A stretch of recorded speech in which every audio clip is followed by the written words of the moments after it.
Hello everyone, welcome back to the next video. In this video I will show you how to show a base64 image into a TextureRect with the help of Godot Game Engine.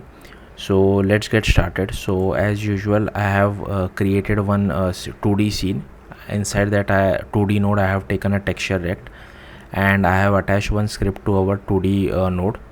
And if I show you the 2D node, here it is. I have just referenced our TextureRect from our 2D scene.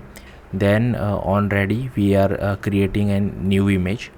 Then we have to use load JPEG from buffer.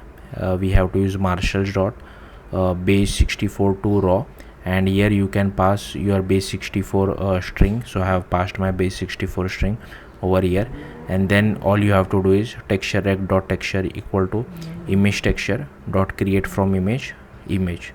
Yeah, that's it. And now if I run this, you should be able to see your base64 image being displayed inside TextureRect. So yeah, that's it. Thank you for watching. Bye.